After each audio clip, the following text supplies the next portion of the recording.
Olá, eu sou o professor Amaury Catropa e este é o Histórias Empresariais.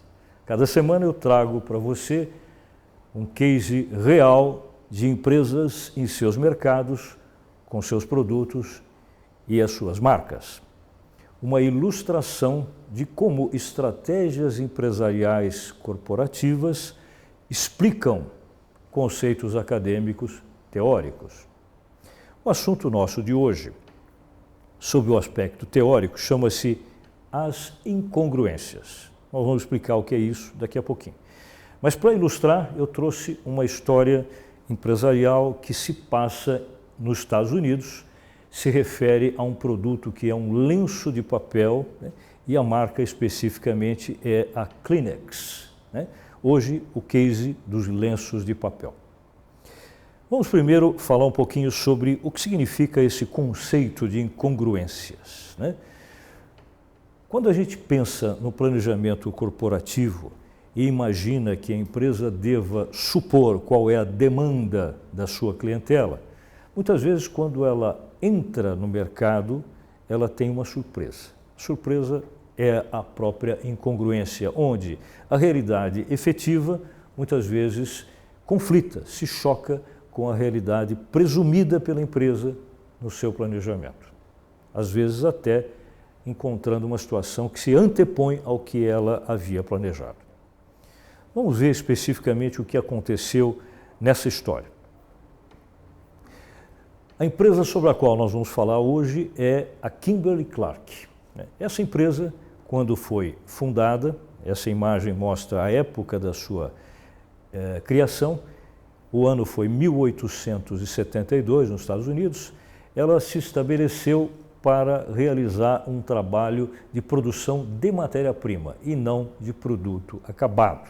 O que ela fazia era papel através de um moinho que ela dispunha, papel como matéria-prima para se produzir jornais e livros. Só que ela não produzia os tais jornais e livros, ela fornecia essa matéria-prima para outras empresas.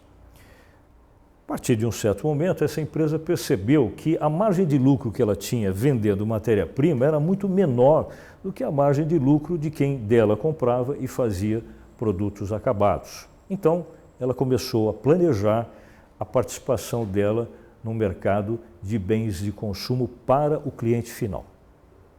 Enquanto essa empresa fazia isso, eu vou citar para vocês um fato que ocorreu com uma outra empresa concorrente dela, e as duas histórias vão se juntar e vocês vão ver por quê. Essa empresa sempre se preocupou, como até hoje se preocupa, com processos de inovação. Ela, observando uma empresa concorrente a ela, que estava num processo de criação inovadora, notou que essa empresa havia se estabelecido com um parque industrial preparado para colocar no mercado uma novidade para a época. O ano é 1890 e o produto que essa empresa concorrente dela resolveu industrializar foi papel higiênico. A empresa chamava-se Scott, e aí o nome certamente vocês vão associar a um produto do ramo papeleiro que hoje é extremamente consagrado no mundo de forma geral, que se chama Scott. E esse papel higiênico em rolo produzido pela Scott foi o primeiro no mundo, né? O que essa empresa tem a ver com a Kimberly? É que a nossa empresa, o assunto nosso hoje, Kimberly-Clark, vai desaguar nesse processo aqui, processo de inovação. Pouco tempo depois, a Kimberly-Clark comprou o controle acionário dessa organização, principalmente por conta dessa preocupação com inovações. Tecnicamente, esse seria um bem de consumo voltado ao cliente final, embora não tenha sido criado pela Kimberly-Clark, mas de qualquer forma, a partir do momento que você compra uma empresa, você adquire todos os seus ativos, inclusive os seus produtos. Vamos falar da Kimberly novamente. Voltando a ela, num certo momento em que ela começou a planejar a criação de um produto próprio, que fosse um bem de consumo para cliente final, ela imaginou alguma coisa que pudesse atender a alguma demanda não bem atendida por ninguém. De preferência, uma demanda para a qual não existisse nenhum produto. O ano foi 1924 e nesse momento ela estava preparada para criar finalmente o seu próprio produto e vendê-lo no varejo. Não vamos esquecer que até então a venda daquela matéria-prima para editoras de jornais e revistas era uma venda no atacado. Não precisamos focar a diferença entre as duas coisas, mas não custa lembrar que a venda no atacado sempre ocorre para um intermediário e a venda no varejo sempre para um cliente final, consumidor final. O estudo feito pela Kimberly-Clark no mercado americano, na época, mostrou uma característica da sociedade da época interessante. É sempre importante a gente visualizar o que está acontecendo com uma sociedade para ver quais são as suas necessidades de produtos e serviços. Nós estamos nos anos 1920 e nessa época as mulheres americanas, muito inspiradas no glamour hollywoodiano dos filmes da época, né, usava de se apresentar com roupas muito elegantes, muito chiques, até mesmo no dia a dia, né? E mais do que isso, o uso de maquiagem era muito intensa, ou seja, até mesmo para ir a uma mercearia na esquina durante a semana, durante o dia, a mulher se produzia intensamente, se maquiava intensamente. Aonde isso nos leva? Nos leva a uma demanda, né? Evidente que as indústrias de cosméticos faturaram muito nessa época, mas será que a única coisa que nós temos para pensar em termos de produto seria cosmético ou outras coisas poderiam ser pensadas? Foi justamente o que a Kimberly-Clark fez. Ela percebeu que haviam bens complementares que poderiam ser vendidos para quem, como essas mulheres, consumisse cosméticos. E foi o que ela fez, procurando associar o conhecimento que ela tinha, que era no ramo papeleiro. A ideia dela foi basicamente a seguinte: na mesma medida em que a mulher demanda o consumo do cosmético, ela vai demandar também alguma coisa que resolva no momento em que ela precise retirar esse cosmético do rosto, né?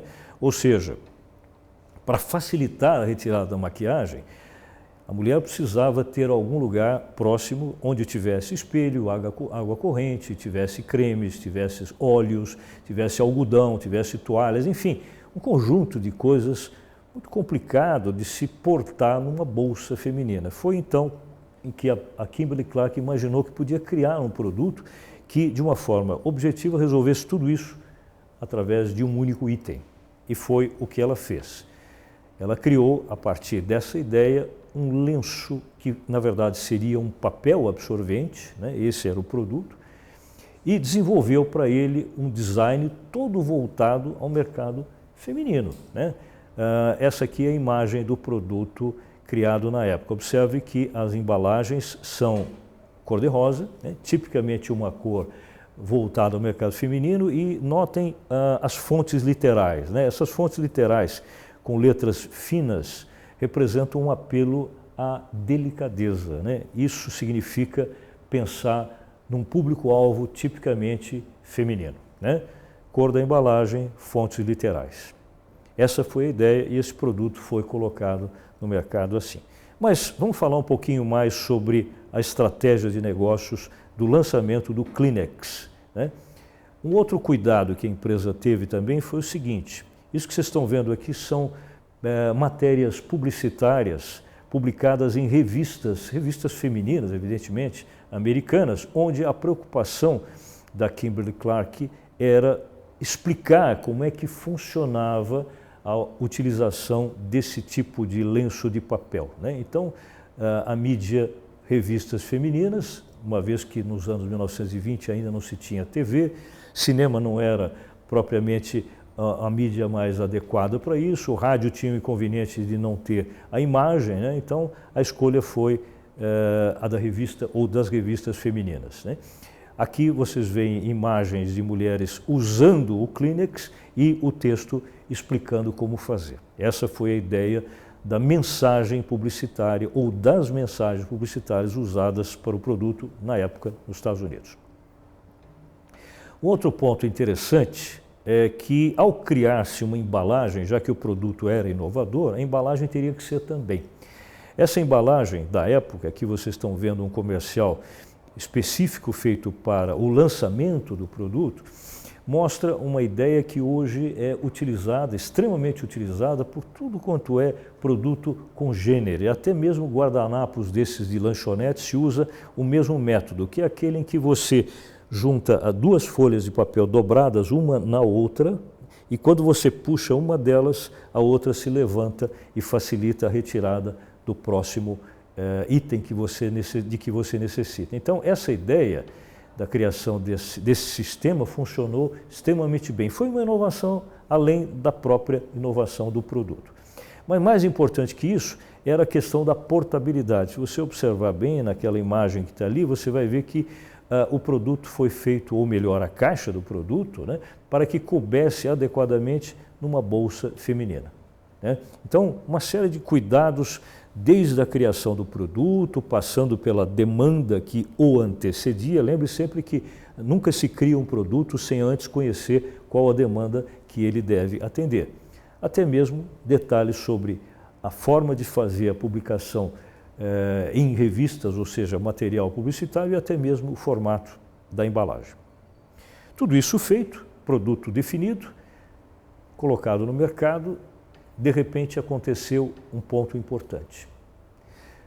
O resultado dessas estratégias é o que vai definir o quanto elas são ou não eficazes, mostrou uma pequena incongruência, né? Ou seja, entre aquilo que a empresa planejou em termos de atendimento à demanda, essa demanda que vocês viram aqui, e o que realmente aconteceu em termos da procura que essa clientela teve e, ao se interessar pelo produto, que ela entendeu o que seria aquele produto em termos do seu consumo, resultou numa incongruência, né? Esse ponto é o ponto no qual nós vamos ter que dar uma parada, porque nós vamos fazer agora o seguinte. Antes de concluir essa história, chegar aos fatos finais, eu trouxe dois convidados que vão conversar comigo sobre o que eles viram nessa história até aqui e o que eles imaginam que deveria acontecer daqui para frente, ou poderia ter acontecido. Em outras palavras, nós vamos simular uma reunião de negócios aqui. Eu e mais os meus dois convidados vamos discutir como se nós fôssemos executivos da Kimberly-Clark, estivéssemos nesse horizonte temporal e nesse ambiente com este problema. Só que nós vamos ter que fazer mais do que isso. Nós vamos ter que fazer uma avaliação em termos de duas coisas, que é o que eu vou perguntar para eles, e nós vamos discorrer sobre isso. Em primeiro lugar, por que ocorreria uma incongruência no mercado? Ou seja, essa diferença gritante entre o que se esperava nos planejamentos corporativos e o que se encontrou no ambiente de mercado. E a segunda questão consequente dela é, nesse caso específico, qual teria sido a incongruência que se verificou aqui, né? Vamos ver, eu tenho aqui a Juliana Reco Luiz e tenho o André Brizola, os dois são alunos do curso de administração da Faculdade de Economia e Administração da PUC de São Paulo. Eles vão me ajudar como se nós estivéssemos numa reunião de negócios para discutir o que de fato aconteceu com a Kimberly-Clark e o que explicaria essa incongruência. Então nós vamos começar a partir desse ponto. Nós estamos numa reunião de negócios aqui, nós somos executivos da Kimberly-Clark e nós vamos agora discutir a primeira questão que apareceu ali sobre a incongruência. Mas vamos falar dela genericamente, não apenas do caso dessa empresa. A pergunta, Juliana, para você é: por que empresas de forma geral, em qualquer ramo de atividade, muitas vezes encontram incongruências entre a forma como planejaram e a maneira como encontraram a demanda junto aos seus mercados? Olha, na minha opinião, eu acredito que incongruências é sempre possível de ocorrerem. Talvez por uma falta de pesquisa de mercado, talvez pelo âmbito econômico, o preço que talvez eles possam lançar o produto. Eu acredito que esses são alguns exemplos que possam trazer incongruências para o produto e para a marca, para as empresas. Excelente, Juliana. André, o que você acha? Eu concordo com a Juliana. Eu acho que são alguns detalhes no planejamento ao lançar o produto que causam essa incongruência. Algum detalhe em particular que você lembraria? Por exemplo, da Juliana, que o preço do produto ele não pode ser nem muito abusivo, nem muito barato. Também a forma da propaganda, de como você vai introduzir ao mercado, a necessidade que você vai apresentar ao consumidor de ter esse produto. Todos esses podem ser fatores que causam uma incongruência. Juliana, deixa eu colocar uma questão para você que é a seguinte. Muitas vezes, empresas desenvolvem um produto para um determinado uso e para um tipo de cliente específico. Mas quando esse produto é efetivamente adquirido e usado, às vezes esse mesmo consumidor dá um outro destino. Duas coisas. Primeiro, pode ter acontecido isso nesse caso ou não? E se acontece, como é que a gente deve agir quando constata que o uso dado não é aquele previsto por nós? Se a gente lança um produto e não pensa no nosso cliente que vai atender o produto, eu acredito que haveria uma grande incongruência e não atenderia às minhas expectativas. Aproveitando, André, a forma como a Juliana respondeu essa questão, eu vou te fazer a mesma pergunta, mas usando aí um exemplo hipotético, como o que acontece com outros produtos, tipo o Bombril, né? As pessoas compram eventualmente Bombril, que é originalmente criado para se arear panelas, mas, no entanto, alguns clientes usam isso para colocar na ponta da antena da TV para melhorar a imagem. Ou então põe fogo naquilo e faz daquilo espetáculo pirotécnico na época de São João, né? Será que o que aconteceu aqui pode ser algo semelhante a esse exemplo que eu estou dando do Bombril? O que você acha? A empresa ela fez o produto destinado para as mulheres, mas eu acho que os homens também poderiam carregar esses lenços para apresentar para a mulher. Como um cavalheiro, como nos filmes hollywoodianos, apresentar a necessidade da mulher. Voltando aqui a Juliana, vamos imaginar essa situação sobre a qual a gente falou, em que o cliente pega o seu produto e o utiliza de uma forma diferente. A pergunta, Juliana, é a seguinte: o que a empresa deve fazer numa situação como essa? Tem dois caminhos. Eu quero saber qual é, na sua opinião, o mais correto. Um deles seria chamar essa clientela através da mídia e dizer, olha, o uso do produto não é para isso, tá certo? E fazer uma catequese para ele aprender a voltar àquilo que nos interessava originalmente. O outro caminho seria a gente acatar aquilo que o cliente está fazendo com o produto e aí estimulá-lo a continuar agindo da maneira como ele escolheu. Qual dos dois caminhos você acha que é o melhor para a empresa? Primeiramente, eu tentaria olhar como o cliente está usando e utilizando o meu produto, porque eu estrategicamente lancei ele para uma determinada utilidade. Só que se ele utilizou diferente, eu também não posso deixar com que deixe passar esse modo com que ele está usando. Então, sim, eu olharia da forma que ele está usando e tentaria fazer alguns ajustes e tentar atendê-lo da melhor forma. Muito bem. André, você acha que a gente tem que ensinar o cliente ou o cliente pode nos ensinar também em termos do verdadeiro e importante uso de um produto? Eu acredito que a gente deva ouvir a necessidade, a demanda do cliente. Embora o produto tenha sido criado para uma tal finalidade, eu não posso simplesmente ignorar o que o cliente está querendo utilizar. Então, eu posso adaptar sim o meu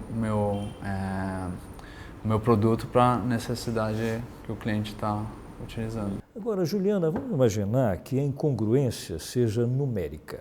Ou seja, nós planejamos uma demanda, estimamos uma demanda num certo nível, um certo patamar quantitativo, e nós, ao irmos ao mercado, descobrimos que a demanda real numericamente é diferente. Tem duas possibilidades, ou a demanda é menor ou ela é maior do que nós imaginávamos. Se ela é menor, evidentemente, nos frustramos com isso. Agora, se ela é maior, o que a gente faz? Quer dizer, é motivo de comemoração ou a gente teria que avaliar alguma outra coisa antes de tomar isso como uma solução adequada para nós? O que você acha? Eu acredito que não seja um problema, eu acredito que supriu as nossas necessidades. Porém, eu tentaria fazer com que o produto sempre houvesse mudanças e ajustes para ele suprir cada vez mais a necessidade do cliente. André, quer dizer, você encontra uma demanda, por exemplo, maior do que aquela que você tinha previsto. O que faz? Abre a garrafa de champanhe ou tem que tomar alguma outra medida cautelar antes? O que você acha? Precisa se ajustar na produção, porque você não pensou que você ia produzir esse tanto, então você tem que correr atrás de como você vai atender essa demanda e depois você abre a garrafa de champanhe. Então, André, isso que você falou está certíssimo, porque você imagina o problema que a empresa teria ao encontrar uma demanda maior e não ter capacidade industrial de produzir esse volume e atender o cliente. Quer dizer, acaba resultando em um outro problema, não é mesmo?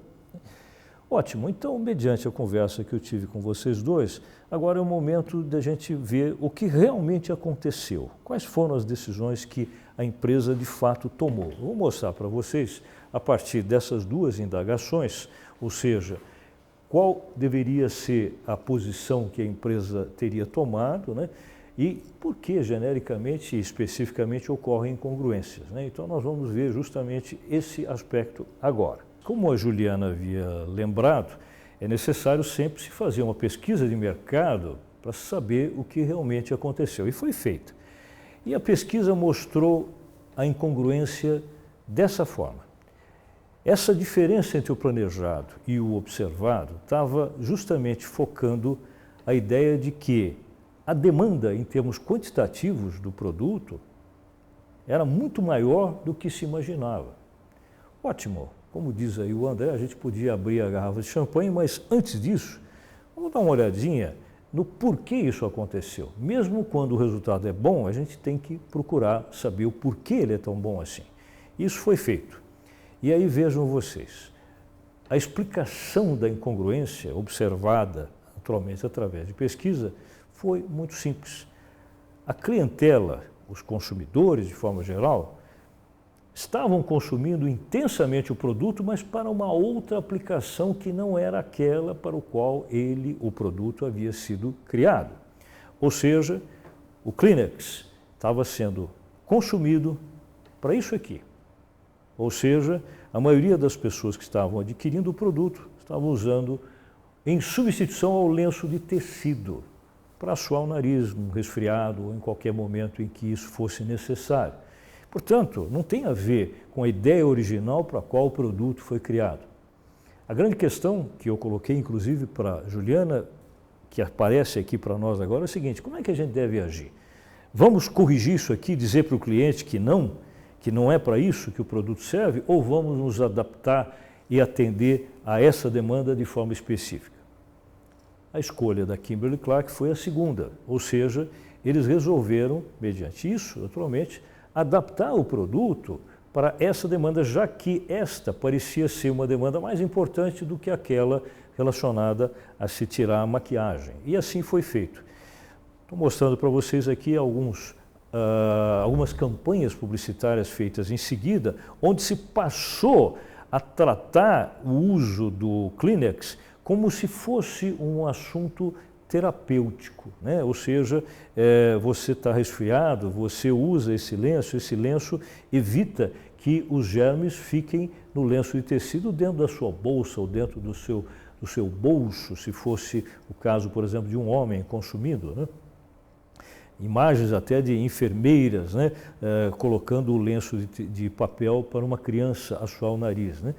E isso fez com que houvesse um total redirecionamento estratégico de negócios. Quer dizer, a partir disso aqui, o produto passava a ter uma outra aplicação prioritária, que era essa daqui. Um detalhe interessante é que, em função disso, o marketing, que era estritamente, como vocês viram, voltado ao público feminino, revista feminina, uma linguagem feminina, embalagens delicadas, tudo isso teve que ser mudado, porque agora o público passa a ser homens, mulheres, crianças, inclusive para crianças, chegou a fazer até campanhas publicitárias usando personagens de história em quadrinhos que na época faziam muito sucesso nos Estados Unidos. No caso, a Luluzinha e o Bolinha aparece aqui, justamente para sensibilizar o mercado infantil. E um detalhe importante também é observar que as embalagens tiveram uma mudança em termos de aparência, né? Se a gente observar bem, a gente vai ver que essas embalagens deixaram de ter aquela aparência estritamente feminina, deixaram de ter cores exclusivamente femininas e passaram a ter não só aparência, como até mesmo as fontes literais da marca voltadas a qualquer tipo de consumidor, seja homem, seja mulher, seja criança e assim por diante. E o resultado disso foi extremamente positivo, né? A partir dessa desse conjunto de medidas, as vendas se ampliaram ainda mais e um detalhe importante, que isso acabou gerando uma mudança de hábitos de consumo no mundo de forma geral. Há um estudo feito numa universidade americana que aponta quais foram os produtos que mais impactaram mudanças de hábitos entre as pessoas no mundo durante o século XX. O lenço de papel aparece como um deles, né? O lenço de tecido praticamente foi aposentado e até mesmo se fez um estudo, sob o ponto de vista financeiro, mostrando que, por incrível que pareça, o lenço de tecido acabava custando mais caro do que esse. Por quê? Porque o lenço de tecido, uma vez usado, você vai ter uma série de gastos de manutenção. Você vai ter que lavá-lo, tem gasto de energia elétrica, tem o sabão em pó, tem o tempo e o trabalho de alguém que vai fazer essa lavagem, depois o tempo de espera para secagem, depois vai se gastar energia novamente para passar a ferro o produto, no caso o lenço de tecido, e aqui não tem nada disso. Quer dizer, o princípio da descartabilidade acabou governando o rumo desse produto daqui para frente. Barato e, ao mesmo tempo, preservando, naturalmente, a higiene, ao invés de você portar um lenço sujo. Havia até um slogan utilizado na época que dizia: jogue fora o seu resfriado com lenços de papel Kleenex. Não guarde na bolsa, não guarde no bolso. Em função disso, a empresa Kimberly-Clark seguiu nesse caminho de inovação, desenvolveu uma série de outros produtos e hoje, para se ter uma ideia, a Kimberly-Clark está presente em mais de 80 países, sendo que em todos eles, se ela não é a primeira colocada no ranking, ela é, na pior das hipóteses, a segunda. E assim nós vimos a história empresarial de hoje. Mas na próxima edição desse programa tem outra. Fique conosco.